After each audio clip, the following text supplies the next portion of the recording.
They are the gatherers of misfortune. In the humid undergrowth of the Bolivian jungle, a family harvests the rotten shells from giant almond trees.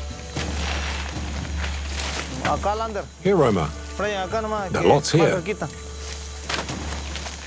They're all fallen down there. The place is infested with insects and snakes, and Janko, the eldest of the siblings, no longer wants to plunge in his hands. I picked up the shells with this stick. It's to protect me from scorpions, spiders. Often you can mistake snakes for the shells. When I was little, a snake bit me, and I had to spend a month in bed. I couldn't walk, the poison was that strong, and I also lost my sight. Janko's wife, Claudia, has never been bitten and harvests with bare hands. But her great fear is tarantulas. They can sting, and sometimes it can be deadly. For hours, the whole family works to the point of collapse, collecting the shells under the giant almond trees.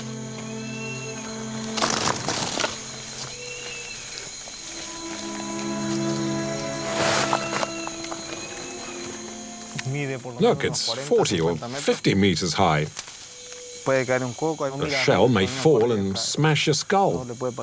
You could die. This year there were 3 deaths in our area.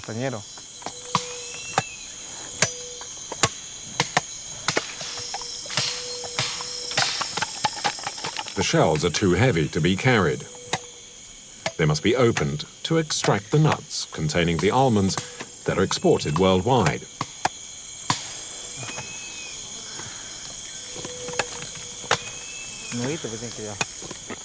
But cutting the shells requires great dexterity, and the blade of the machete is sharp and dangerous. I've cut myself. My finger was too close to the blade. I'm here because I have no choice, and I don't like the forest. Everything is rotten here. Everything is tiring. This forest is horrible. I have no fond memories of this place.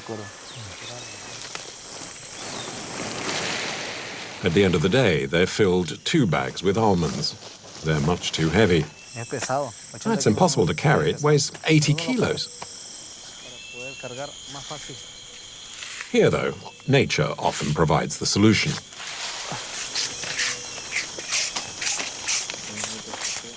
In a few moments, the bark of a tree becomes a solid harness. Yeah.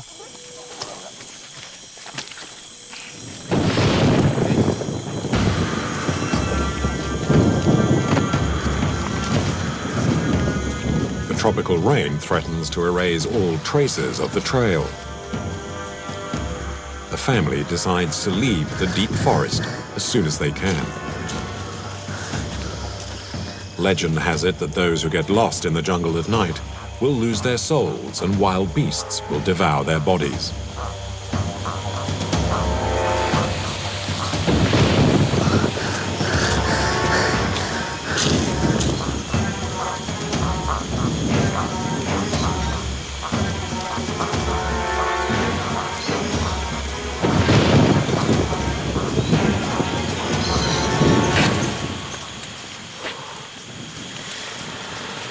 On the way home, the young couple, who've known each other since childhood, already knows the bag of almonds will not provide enough money for the whole family. And it's no longer possible to collect any more because the torrential rains will turn the forest into a quagmire for weeks.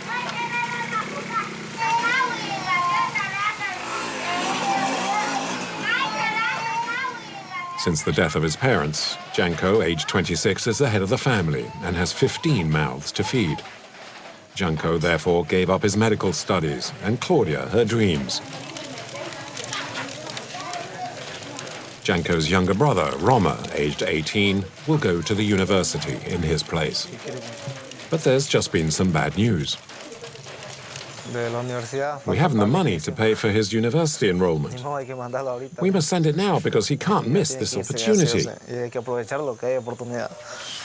They want 63 euros. 63 euros? What's wrong? The university is making our lives difficult. Looking for a solution, Janko tries to negotiate his crop with a village cooperative for more than the usual price.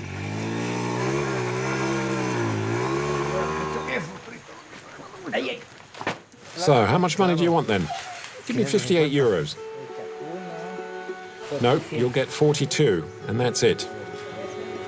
42 euros, or 25 cents a kilo, a miserable price that won't be enough to pay for Roma's university. The ever lower rates mean Bolivian harvesters remain poor.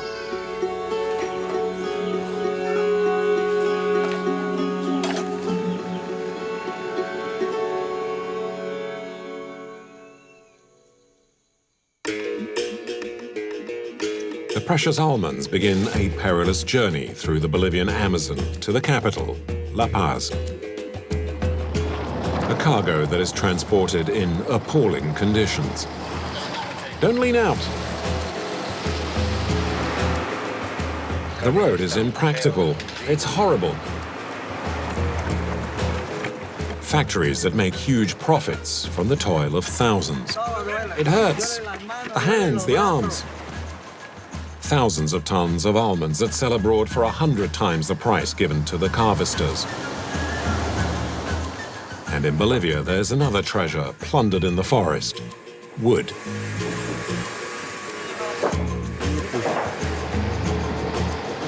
It makes me sad to see so much wood cut down.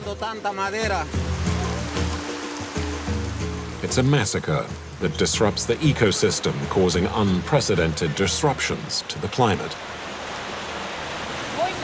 It's really bad. It keeps rising and rising.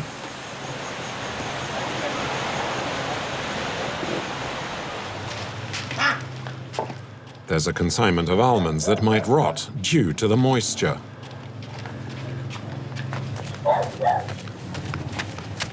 To avoid losses, Edgar must deliver them as quickly as possible to a processing plant. But he's just found out his tank is empty and has to buy fuel from a colleague.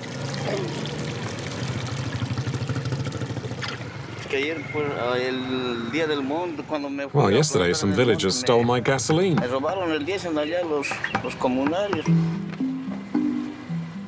Despite his troubles, Edgar is happy because for once, he won't make the trip alone. Thank you, my friend, thank you. A taxi has just dropped off his son, whom he hasn't seen in months. How are you? What? To young Alan, his father's blue truck is a fabulous toy.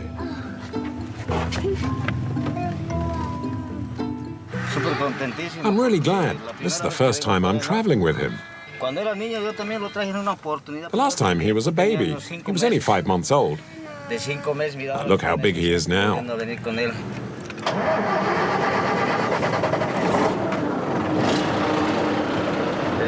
Lord, bless my family and my truck, and that everything goes well, according to your will. In the name of the Father, the Son, and the Holy Ghost.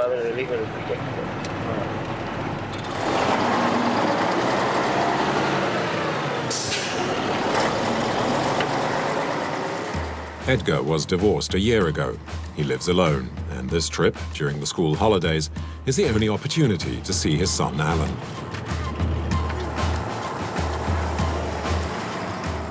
He was always asking me, "Dad, take me. I want to go with you." I was very moved, and I missed him, so I'm taking with him now.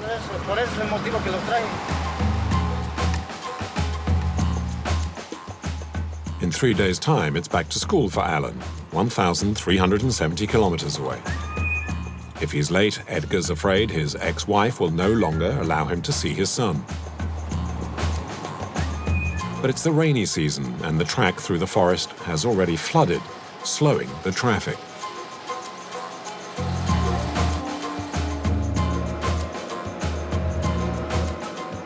At the bottom of this descent, a truck is stuck.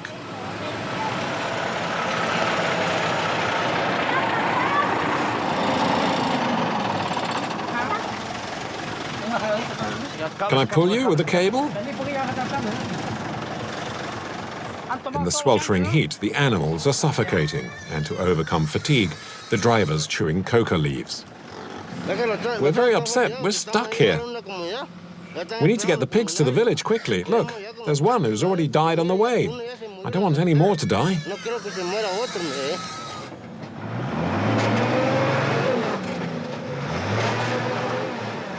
The driver keeps trying, only to get bogged down even more.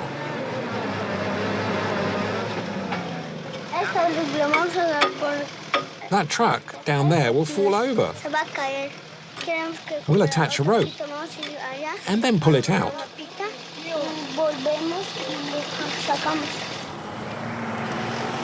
And of course, it works. Because for Alan, his father is a Superman. My dad came here and he was able to pull out the truck.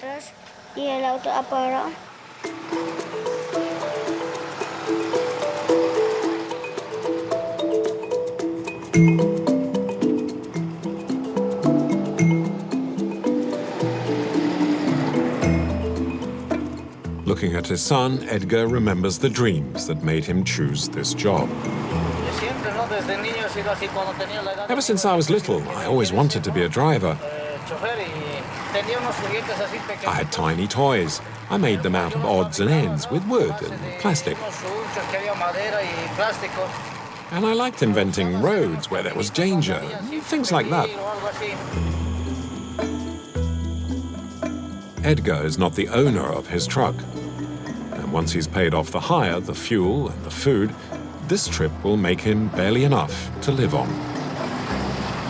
Don't lean out.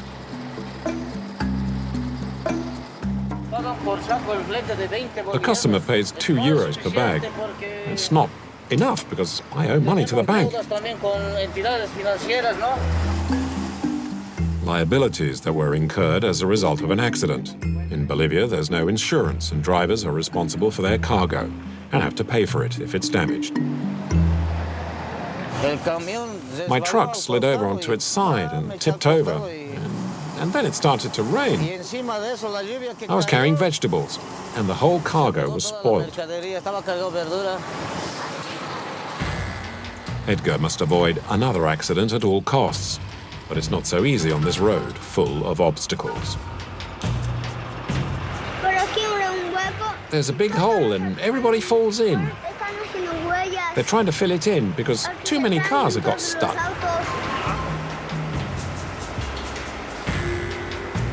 The truck is blocked. Left to his own devices, Alan decides to walk through the ditches on the side of the road. And he also soon gets bogged down in the sticky mud.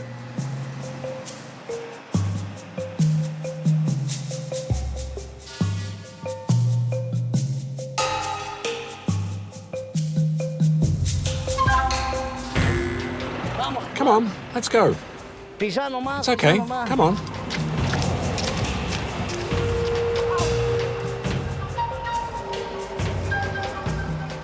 But Alan seems to slow down on purpose. Don't hold on like that. Yes. No, you'll fall. I won't. Exhausted, Edgar hopes his son will have a better future than his own. I don't want him to become a trucker.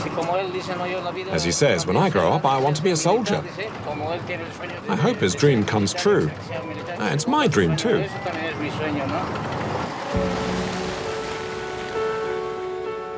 There's another test that now awaits Edgar. He must cross a tributary of the Amazon, the Rio Beni. This year, exceptional rains have caused massive flooding, and Edgar gets stuck again.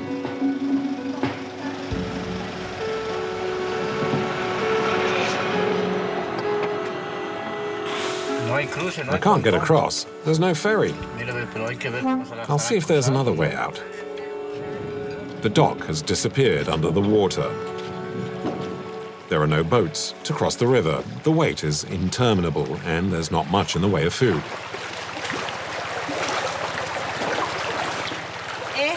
This used to be my restaurant. where I was serving fried fish, corn, peanuts.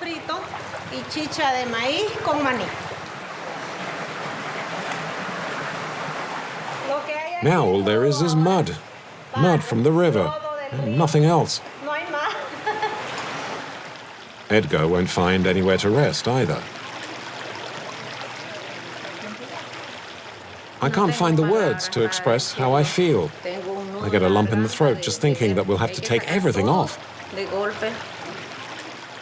It's each man for himself, and even the tarantula doesn't know what to do. With flooding comes disease, diarrhea, malaria, vomiting, typhoid, dengue, not to mention snake bites.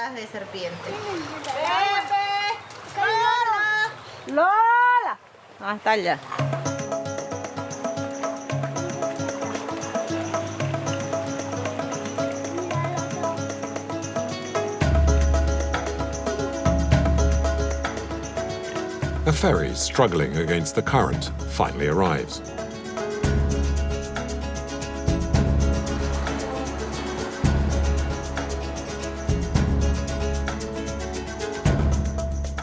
Edgar is one of the first aboard, but there's not enough room for everyone. There's room for 2 trucks, really, but they're trying to get 3 on. They're trying to fit it in. The bus is too long, so the sailors let the rear wheels rest on the fragile and rusty ramp. The usual practice is to try and get on as many customers as possible, ignoring safety.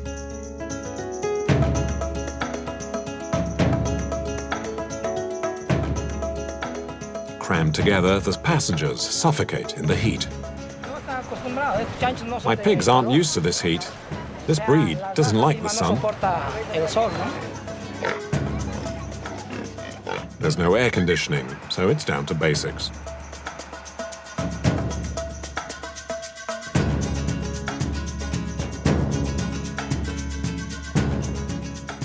With an ancient engine and a very strong current, maneuvering is tricky.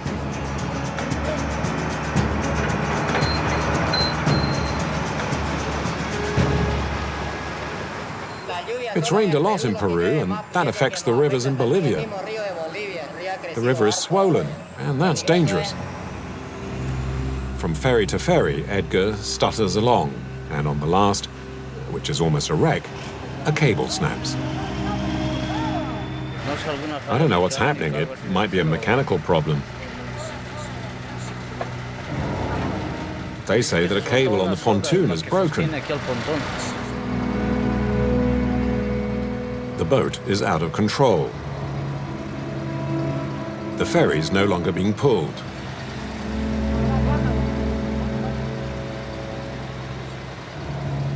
And it begins to drift. It's dangerously close to the banks of the river.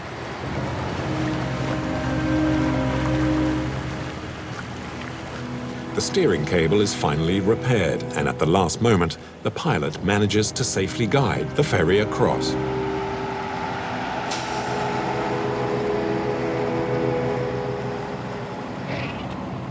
After 3 days and 445 kilometers, Edgar completes the first stage of his journey at Riberalta.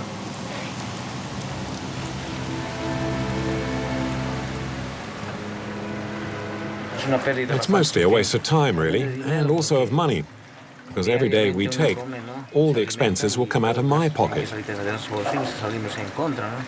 It's a real loss of income.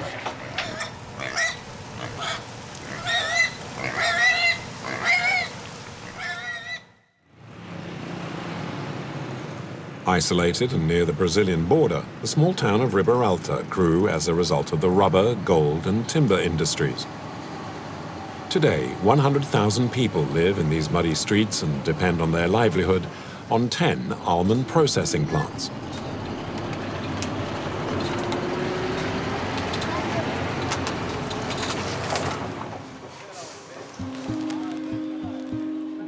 Millions of the precious nuts arrive every day at this warehouse.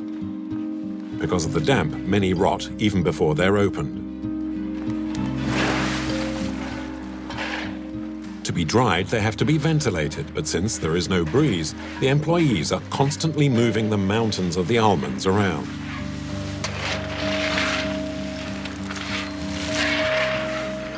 And as soon as it's completed, the operation is immediately repeated at the other end of the workhouse. We're sick, we have headaches, and that's due to the heat. We can't breathe here.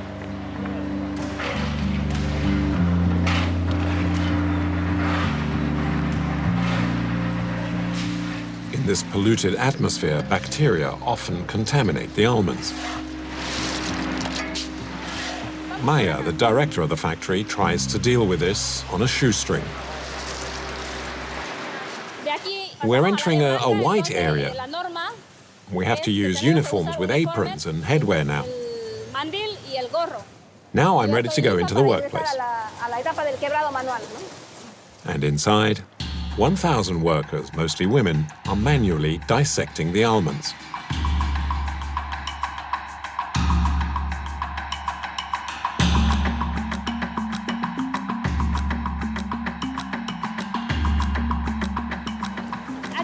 In here, 50,000 to 70,000 kilos of almonds a day are shelled by hand. We weigh what they've shelled and they're paid by the kilo.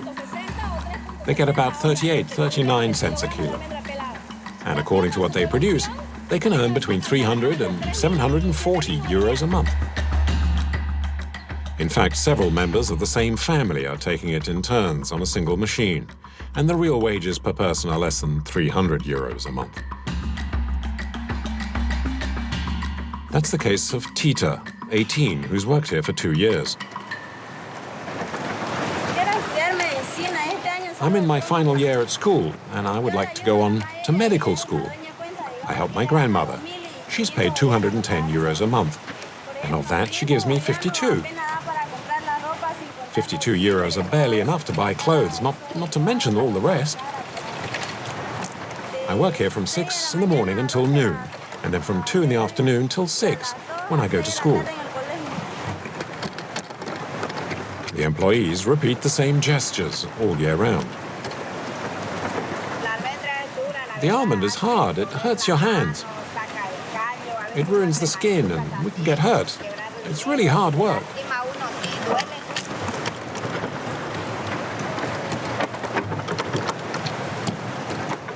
Paid by the kilo of shelled almonds, the workers never rest and quickly develop serious illnesses. It hurts your back and your arms. Everything hurts. The almonds will continue their journey to the shelves of the world's finest delicatessens, where they will be sold for 25 euros a kilo, almost 100 times the worker's salary.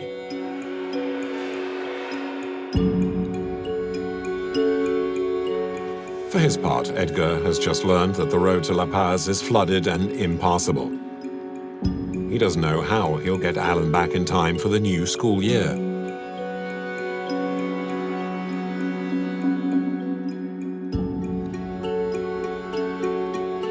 The unseasonable rains continue, and the Rio Beni has now flooded millions of hectares. The main road to the capital is submerged. The country is split into two.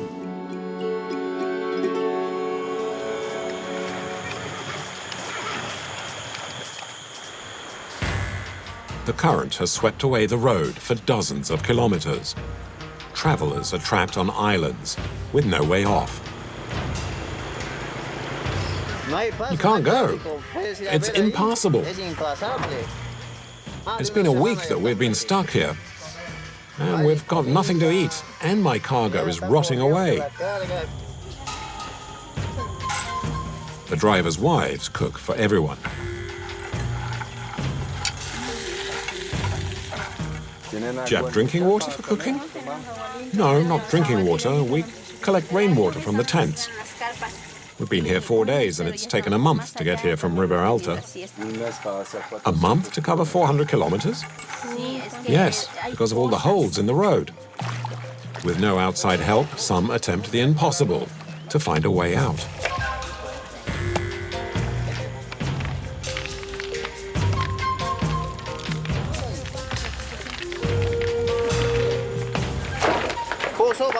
We're using stones to fill the holes and get through.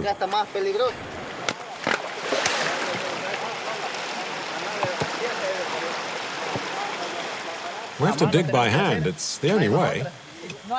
We have to do this. No one else is going to help us. Well, there's no money for roads, you know. They won't send the machines. They have them, but there's no money to pay for fuel.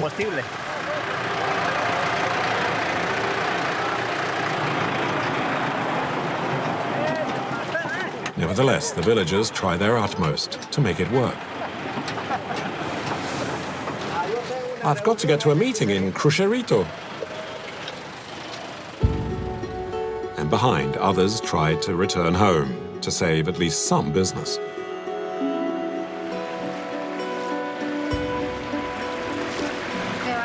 Careful not to fall.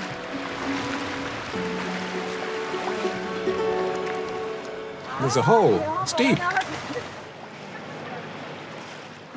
We were meant to leave 2 weeks ago. Nobody here can say, I'm dry.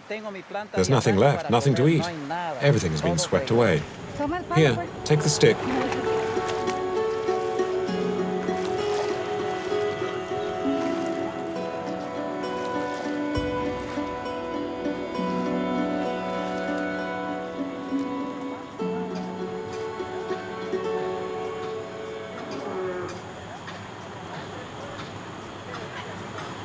Thousands of victims take refuge above water level.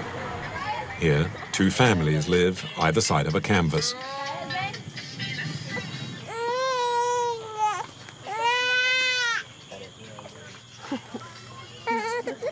In these conditions, food is a problem, and most resort to eating the local wildlife. This is a boar's head. The animals take refuge in the hills. So we go hunting, and it provides enough food for several days.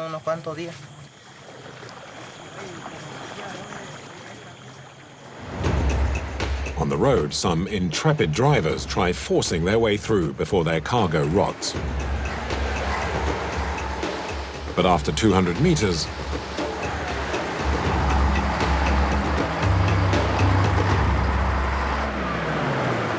damn!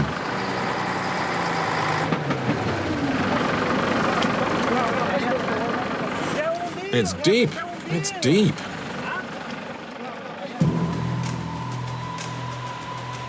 A few kilometers further on, the bridge on the main road has collapsed.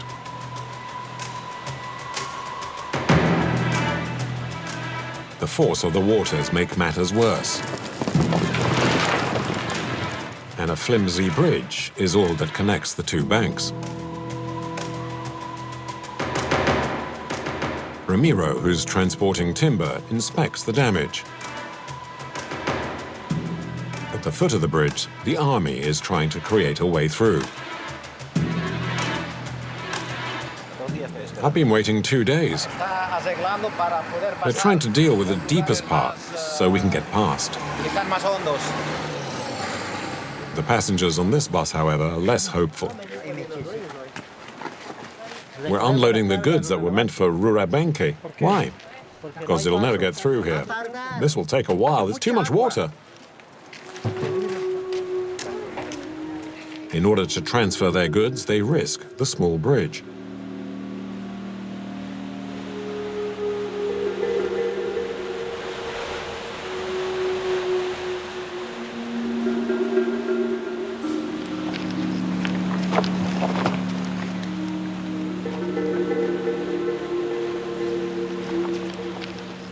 For Ramiro, taking the truck any further becomes very uncertain. And the hardest part is waiting. You lose patience waiting that long. You begin to complain. But hey, my truck is my hotel. I have my bed, I have stuff to eat, got my clothes. We just need the water levels to drop, and then we can cross the river. But it may take some time, and if it rains, we can do nothing about it.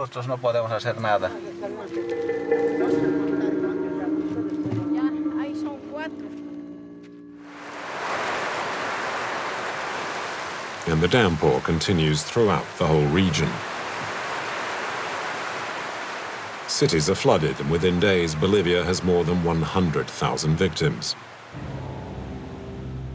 At Rurrenabaque, the Rio Beni continues to swell and submerges the entire city.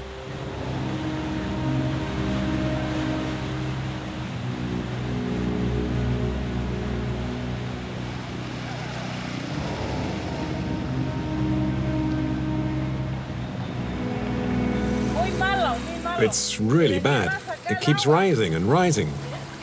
People will soon have to leave. The locals are poorly equipped to defend themselves against the flood. I've raised the bottom of the door. This is my home and also my store.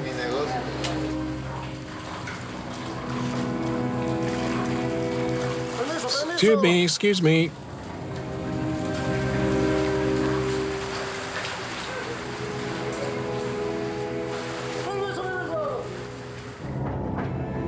The sewers are overflowing everywhere. The only way to reach the road to the capital is to cross the Rio Beni in a canoe. For La Paz, let's go, we're leaving. Come on, get across, just for a few cents. But it takes courage and recklessness to cross a river in full flood.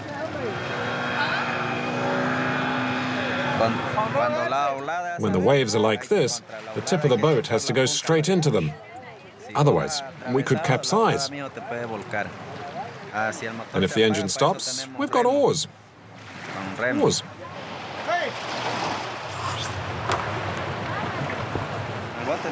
If we hit a tree, no problem. It'll just pass under the boat. And what if a passenger falls overboard? He'll swim. And what if he can't? And that's why we have life jackets. The crossing takes only 7 minutes, but it's 7 minutes of panic. At any moment, a tree trunk may come along and seal everyone's fate.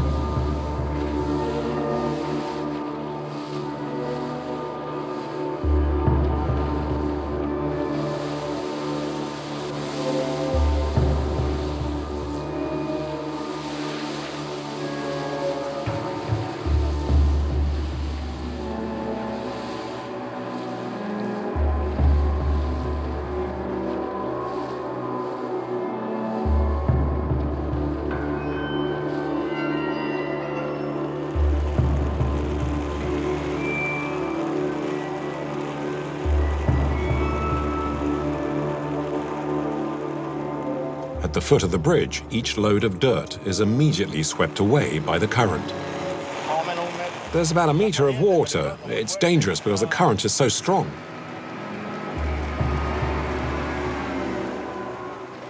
And while some still hope to get across, Ramiro has his doubts. I think the water's still way too high.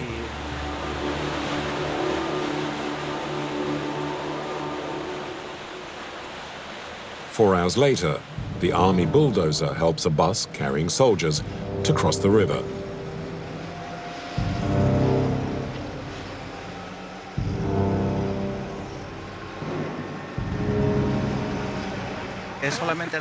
They'll only help the bus across. Only one bus? Yes, only one, because it's full of soldiers who are being redeployed. What they see as special treatment angers those who've been waiting for days. Let us across. Let us cross. Let the bus go. We want to cross. I'm trying everything to help. It's okay. They just want to cross first.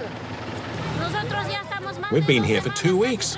More than 2 weeks. We've been on the road for 3 weeks. We want to get over and get to La Paz. A second bus with more military also crosses.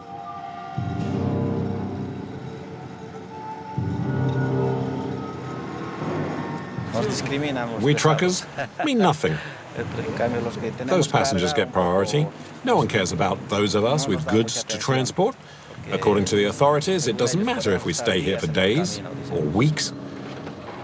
Fed up of waiting, Ramiro risks everything, including being swept away by the current. My truck weighs 55 tons. Come on, I'm going to make it.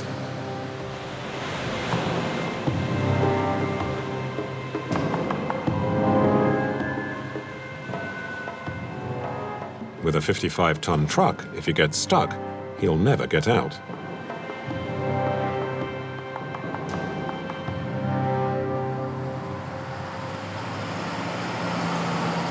We got through. Ramiro must now get across a mountain area eroded by deforestation.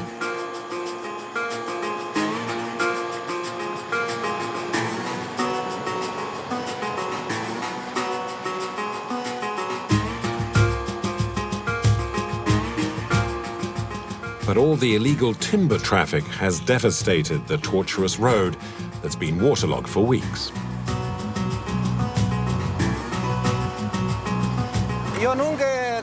I've never transported illegal timber. It's too risky. If the forest rangers or police get you, they can confiscate the truck.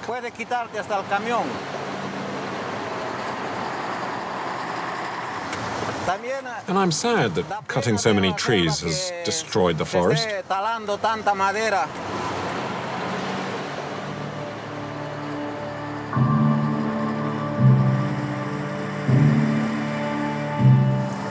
This road is in very poor condition. There are a lot of landslides, and one must be really careful, because if you're not, you can tip over. The rain doesn't stop, and Bolivia slowly sinks into a major natural disaster.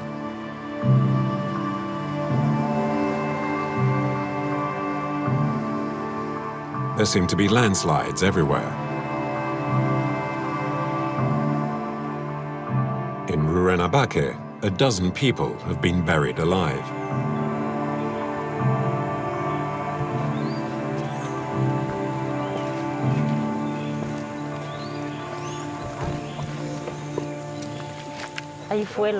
The house was over there, down here.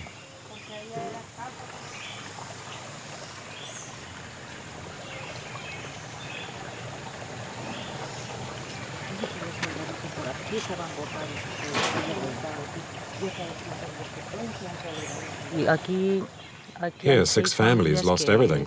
Their home. They've nothing left.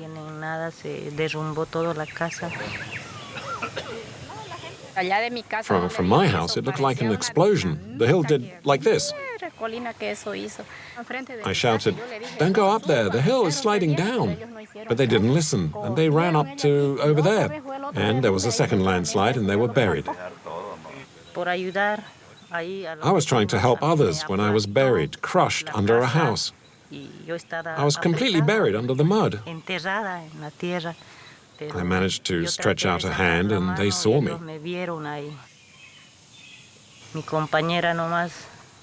My friend had her leg ripped off. Others lost their lives, their children, their wives, and also 4 soldiers who had come to rescue people were killed.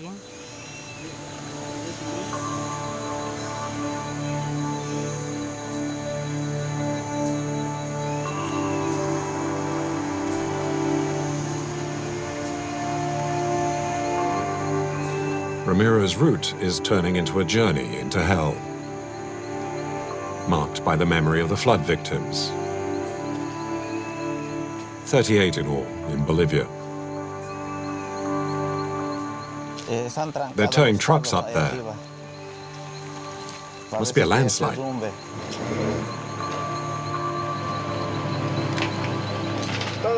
We got stuck overnight. We ran into trouble on the way up. This road is impassable. It's horrible. You can't travel on it. You'll never know when you'll get to your destination. No, forward. Go forward.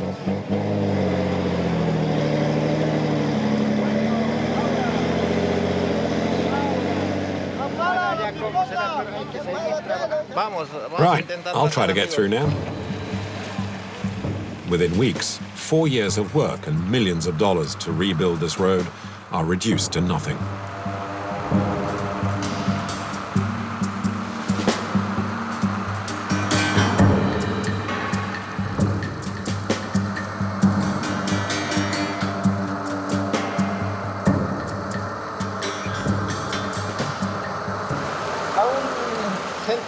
I'm depressed. How can our roads be in this state? The rains destroyed everything. I'm sorry for my country. Our work is like a sacrifice. We leave our homes, our wives, to come and work in these conditions.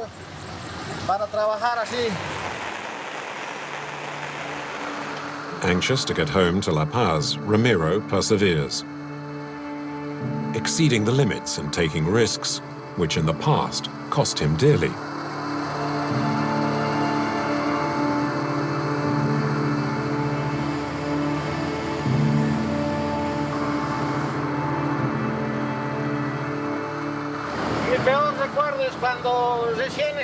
My worst memory? Oh, it's when I was a young driver. I was carrying beer. As a cargo, beer is not stable. It sways in every direction, and I almost turned over. I had to unload all the beer to get the truck out. I lost money because almost the entire cargo was damaged. The beer had turned into mud.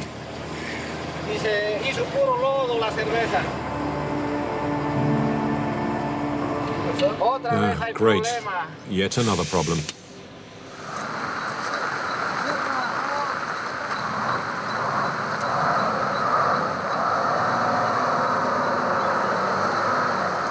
This is the worst. I'm completely stuck.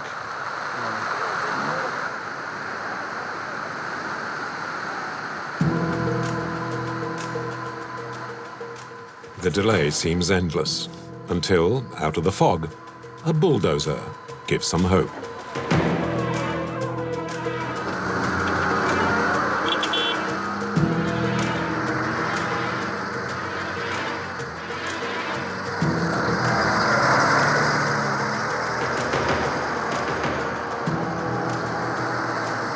If you go too quickly, it's not good. And too slow, it's not good either. The trick is to find the right speed. The more the heavy goods vehicles force their way through, the deeper the ruts. And on the edge of the road, vehicles with lower chassis are good and stuck.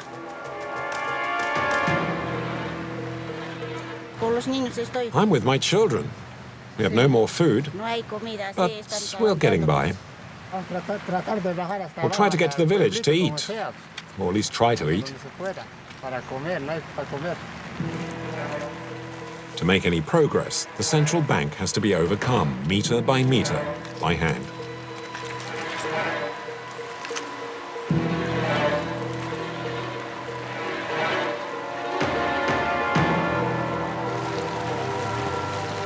And once you've launched yourself, there's no chance to brake.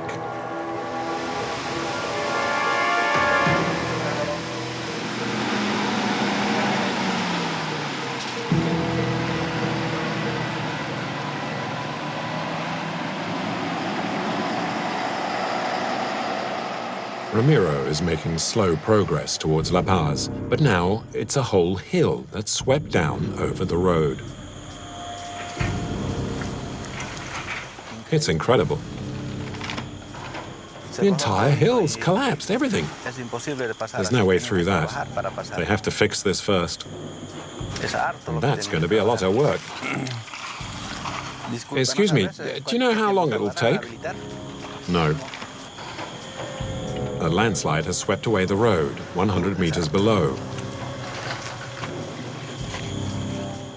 And this road had just been built. Now there's nothing left of it. Ah, it's sad. The travelers are angry. They say the road was poorly constructed.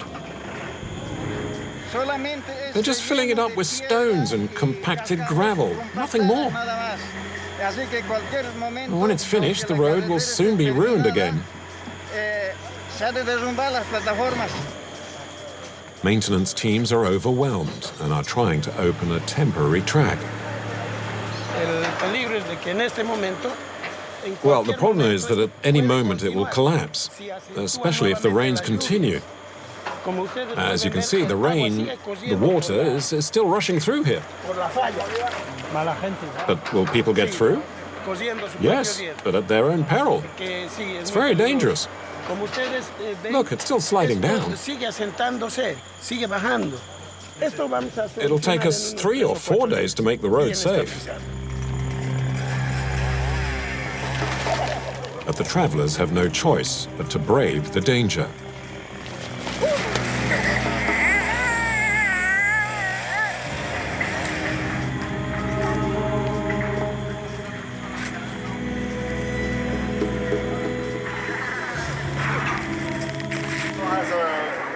These leaves are covered with ants.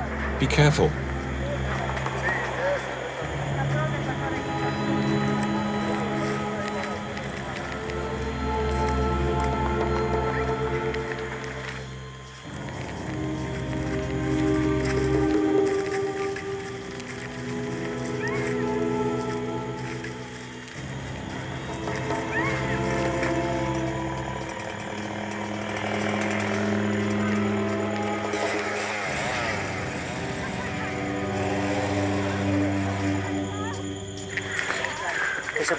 We'll walk and try to get La Paz.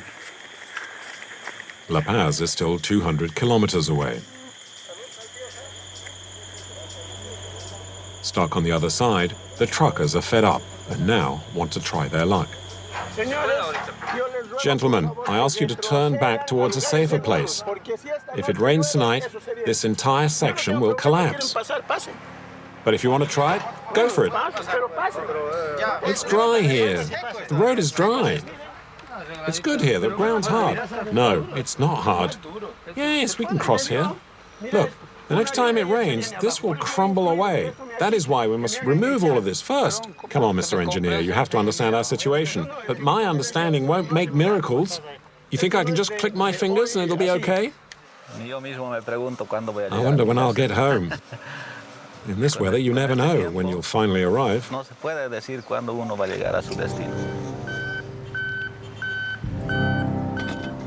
Ramiro will have to wait it out another 4 days before being able to continue.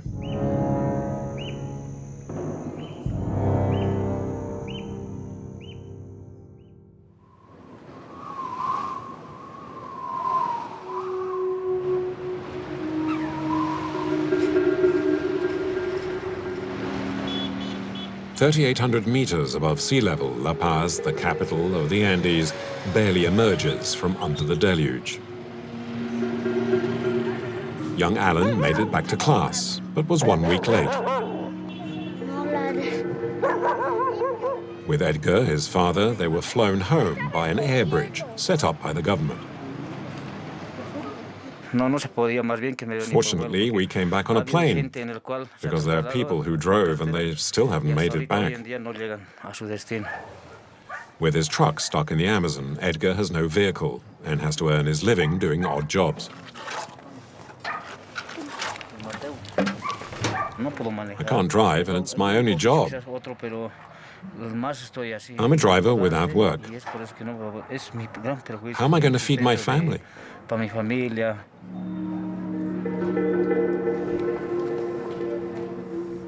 After 2 days of rest and anxious to support his family, Ramiro is already preparing to leave again.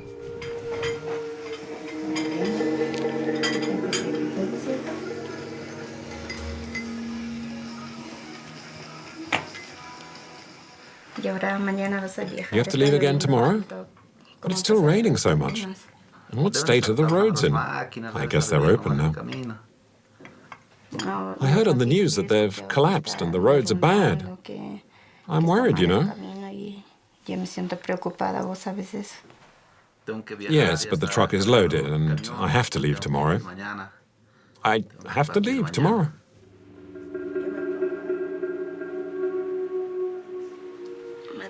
Holy Virgin, I pray to you again today.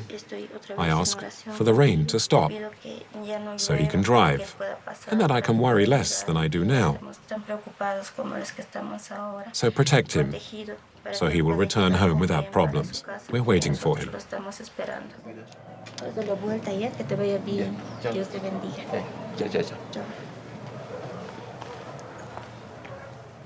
I feel lonely when he's not here, but it's his work. He has to travel.